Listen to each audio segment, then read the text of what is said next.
میری بیٹی پیدا ہوئی تو شوہر کہنے لگا یہ میری بیٹی نہیں ہے، اس کو میں گھر پر نہیں رکھ سکتا۔ شوہر کا وہم دور کرنے کے لیے شوہر کے ساتھ جا کر DNA کروایا تو میری روح لرز گئی۔ وہ تو ڈاکٹر نے رپورٹ جب میرے ہاتھ میں دی تو میری جان ہی تو نکل گئی تھی۔ مجھے لگا کسی نے میرے پورے وجود سے روح کو کھینچ لیا ہو۔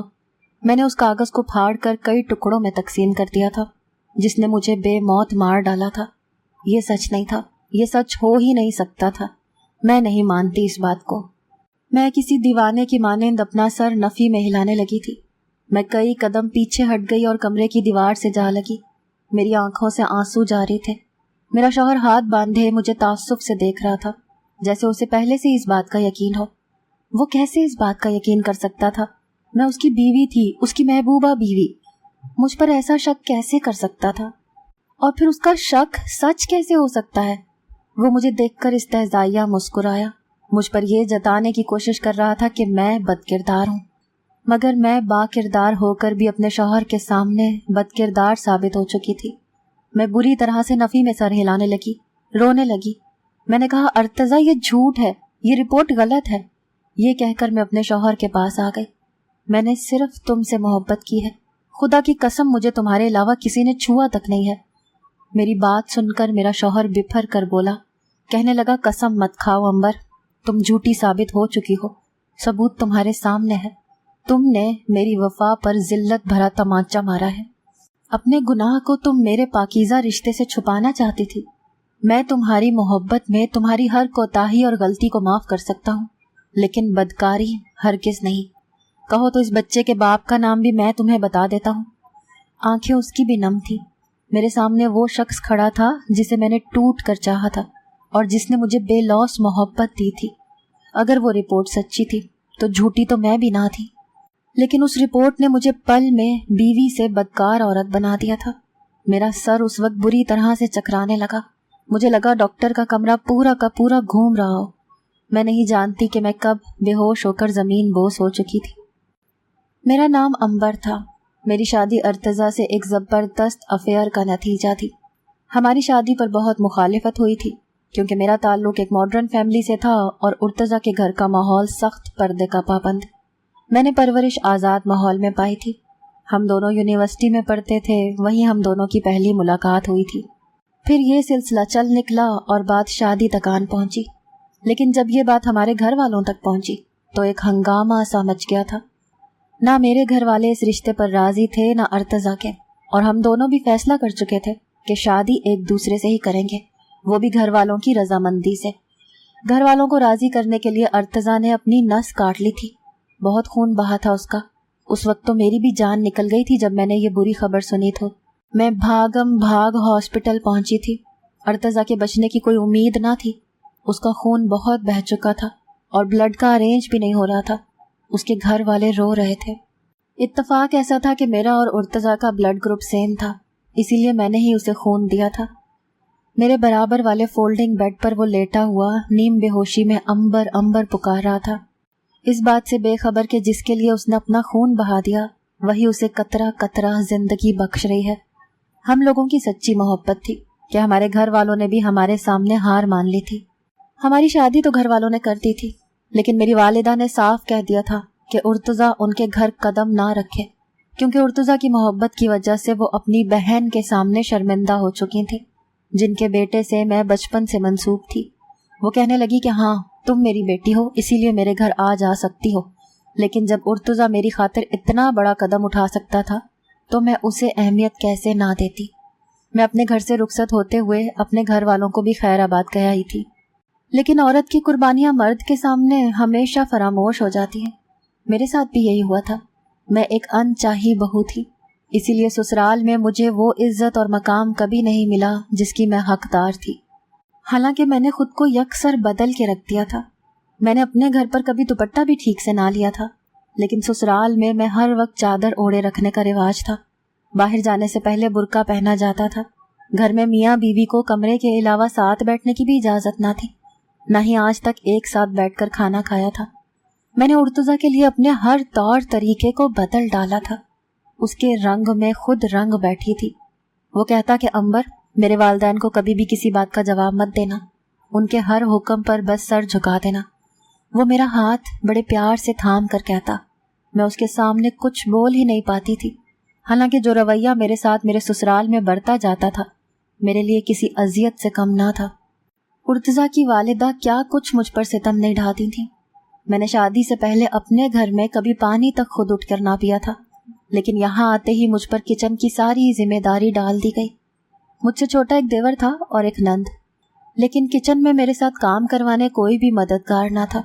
مجھ سے کوئی بات چیت نہیں کرتا تھا، جیسے میں اس گھر کی فرد ہی نہ ہوں۔ میرا دیور مجھ سے یوں بھاگتا تھا جیسے میں کوئی بازاری عورت ہوں، اور مجھ سے بات کرے گا تو بدنام ہو جائے گا۔ وہ زبان سے تو کچھ نہیں کہتا تھا، لیکن اس کی حقارت بھری نظریں مجھے شرمندہ کر جاتی تھیں، جیسے میں نے محبت نہ کی ہو، کوئی گناہ کیا ہو۔ آتے جاتے وہ مجھ پر یہ جملے کسنے لگتا کہ استغفر اللہ، کیسی کیسی آوارہ لڑکیاں ہوتی ہیں جو لڑکوں کو محبت کے نام پر گناہ میں پھنسا دیتی ہیں۔ توبہ توبہ۔ میں اس کی ان جملے بازیوں پر چپ کی چپ رہ جاتی تھی۔ سارا دن میں کچن کے کام سے فارغ نہیں ہوتی تھی۔ مجھ سے یہی کام سنبھالے نہیں سنبھلتا تھا کہ میری ساس نے ملازمہ کی چھٹی کروا دی۔ میں نے ارتضیٰ سے اس بات کا ذکر کیا تو وہ مجھ سے کہنے لگے کہ کیا چاہتی ہو تم، اور کتنی نافرمانی کروں اپنے والدین کے سامنے تمہارے لیے؟ میں نے تمہارے لیے اپنی جان تک تو ختم کرنے سے بھی گریز نہیں کیا، اور تم میری ماں کی بات تک نہیں مان سکتی۔ میری ماں نے کون سے پہاڑ توڑ کے لانے کو کہہ دیا ہے، بس جھاڑو پونچھا ہی کرنا ہے، اس میں کون سا وقت لگتا ہے۔ یہ پہلا طعنہ تھا جو میں نے ارتضیٰ کے منہ سے اپنی شادی کے 2 ماہ بعد ہی سن لیا تھا۔ اس نے مجھ پر یہ تو جتا دیا تھا کہ اس نے میری خاطر کیا قربانی دی تھی، لیکن میری ہر قربانی کو فراموش کر دیا تھا۔ میں چپ ہو گئی۔ میری ساس کو مجھ پر ذرا بھی ترس نہیں آتا تھا۔ پورے گھر میں بس ایک میری نند بہت اچھے مزاج کی تھی۔ کبھی کبھی اپنی ماں کا رویہ میرے ساتھ دیکھتی تو اپنی والدہ سے کہنے لگتی کہ آپ کیوں ہر وقت بھابھی کے پیچھے پڑی رہتی ہیں؟ محبت تو بھائی نے بھی کی تھی، تو آپ سزا صرف بھابھی کو ہی کیوں دیتی رہتی ہیں؟ میری نند کا بس اتنا ہی کہنا تھا کہ میری ساس نے اس کے منہ پر ایک زوردار تماچا مار دیا۔ کہنے لگی، خبردار جو اس عورت کی طرفداری میں ایک لفظ بھی کہا تو ارے نہ جانے کمزاد کس خاندان کی ہے جہاں لڑکیوں کی تربیت ایسی کی جاتی ہے۔ منہ اٹھائے کسی بھی غیر لڑکے کے ساتھ ان کے گھر کی بیٹیاں محبت کی پینگیں بڑھاتی رہیں، نہ شرم نہ حیا نہ غیرت۔ خبردار جو تو اپنی اس بے حیا بھابھی کے ساتھ بیٹھی تو تجھے بھی اپنے جیسا بنا دے گی۔ چل جا کے نماز اثر ادا کر۔ ایسے لفظ سننا کسی بھی عورت کے لیے آسان نہیں ہوتا۔ میں بے شک امیر تھی، دولت مند تھی، ماڈرن بھی تھی، لیکن بد کردار اور عیاش ہرگز نہ تھی۔ میں نے ارتضیٰ کے سوا کسی لڑکے سے آج تک سیدھے منہ بات تک نہ کی تھی، لیکن یہاں میں روز ارتضیٰ کی والدہ کے منہ سے اپنے کردار پر طعنے سنتی تھی۔ 8 آنسو رونا کسے کہتے ہیں مجھ سے بہتر اس وقت کوئی نہیں جان سکتا تھا۔ ارتضیٰ میری ایک بات بھی سننے کو تیار نہ تھے۔ کہتے تھے جو ان کی والدہ کہتی ہے بس وہی ٹھیک ہے۔ میری شادی کو 3 سال بیت چکے تھے۔ ان 3 سالوں میں خود کو یکسر بدل چکی تھی۔ میرے چہرے کی خوبصورتی گھر کے کاموں اور ہر وقت تنقید اور طعنے سن سن کر ماند پڑ چکی تھی۔ میں ذہنی اذیت سہ کر ڈپریشن کی مریضہ بن گئی تھی۔ میری سفید رنگت پیلی پڑتی جا رہی تھی۔ اپنے کردار پر لگے الزامات میں کس دل سے سن رہی تھی یہ میں جانتی تھی۔ میری ساس صرف مجھے ہی نہیں، ہر وقت ارتضیٰ سے بھی یہی کہتی رہتی تھی کہ جو لڑکی تجھ سے محبت کی 4 باتیں کر سکتی ہے وہ یقیناً 4 مردوں سے پہلے بھی کر چکی ہوگی۔ اس کے ماحول میں تو یہ عام سی بات ہوگی۔ نہ جانے کس کس لڑکے کے ساتھ اس نے رنگ رلیاں منائی ہوں گی۔ مجھے دکھ اس بات کا اور بھی زیادہ ہوتا تھا کہ ارتضیٰ میرے بارے میں ایسی باتیں اپنی والدہ سے سن کیسے لیتے تھے۔ وہ ایک لفظ میرے بارے میں ایسا نہیں بولتے تھے جو میرے زخموں کا مداوا کر سکتا۔ کاش کہ کبھی یہی کہہ دیتے کہ اماں بس بھی کریں، کیوں اس مظلوم پر ہر وقت الزام تراشی کرتی ہیں؟ میں جانتا ہوں کہ امبر کیسی ہے، لیکن میری یہ خواہش ہی رہی۔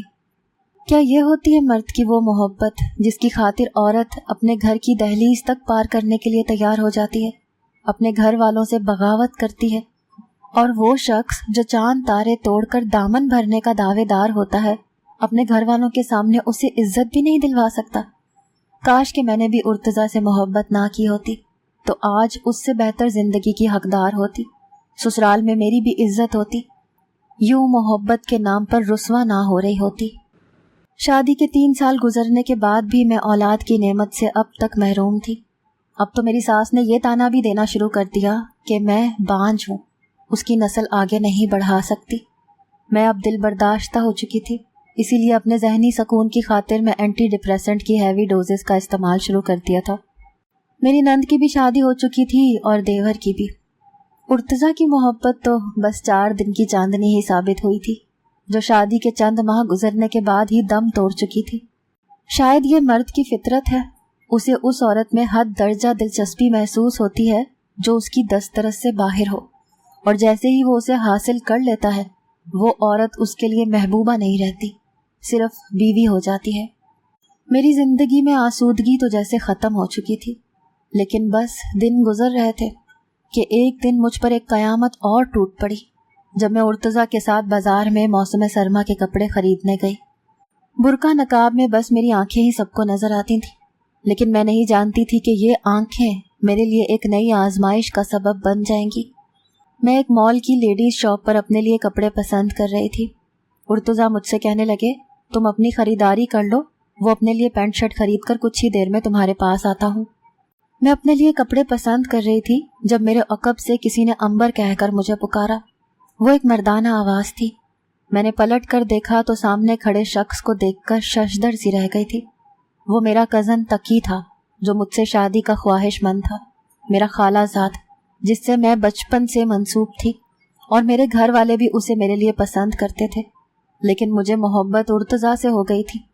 میں حیران اس بات پر تھی کہ اس نے مجھے برقع نقاب میں پہچان کیسے لیا۔ میں نے کہا، تم یہاں؟ کہنے لگا، اپنی بیوی کے لیے تحفہ لینے آیا تھا، تمہاری آنکھوں سے تمہیں پہچان لیا۔ اس کی بات سن کر میں نظریں چرا گئی۔ اس کی آنکھوں میں شاید آج بھی کہیں میری محبت کے ہی دیے جل رہے تھے۔ میری آنکھوں کی ہمیشہ ہی تعریف کرتا تھا، کیونکہ میری آنکھیں ہیزل گرین تھیں۔ میں اس سے کچھ کترانے لگی تھی۔ کہنے لگا، پوچھو گی نہیں؟ تمہارے ٹھکرانے کے بعد مجھے اس غم میں سنبھالا کس نے تھا؟ تم نے تو پلٹ کر دیکھا بھی نہیں کہ تقی تمہارے بغیر زندہ بھی ہے یا مر گیا۔ اس کی باتوں نے مجھے الجھن میں ڈالا تھا۔ میں اس سے کترا کر گزر جانا چاہتی تھی، لیکن دل میں یہ خیال بھی گزرا کہ شاید تقی کا دل دکھانے کی سزا مجھے یوں ملی ہے۔ لیکن اگلی بات نے میرے قدموں کو منجمد کیا تھا۔ کہنے لگا، میری شادی سمرا سے ہوئی ہے، آج اسی کے لیے تحفہ لینے آیا ہوں۔ سمرا میری چھوٹی بہن کا نام تھا۔ یہ سن کر کیسے نہ میرے قدم رکتے۔ میں نے پلٹ کر مسکرا کر کہا، یہ تو بہت اچھی بات ہے، سمرا بہت اچھی ہے، تم اسی کو ڈیزرو کرتے تھے، میں ارتضیٰ کا ہی نصیب تھی۔ اس نے ایک ٹھنڈی آہ بھری اور وہ نم آنکھوں سے مجھ سے پوچھنے لگا، امبر، تم خوش ہو اس کے ساتھ؟ نہ جانے اس کے سوال پر میں یہ نہیں کہہ پائی کہ میں خوش ہوں۔ میں نے موضوع ہی بدل دیا۔ میں نے کہا، میرے گھر والے کیسے ہیں؟ سمرا کیسی ہے؟ وہ کہنے لگا، سب ٹھیک ہے۔ میں باہر جانے لگی تو مجھ سے کہنے لگا، سمرا کی پسند تم اچھی طرح جانتی ہو، اسی لیے اس کا تحفہ لینے میں تم میری مدد کر دو۔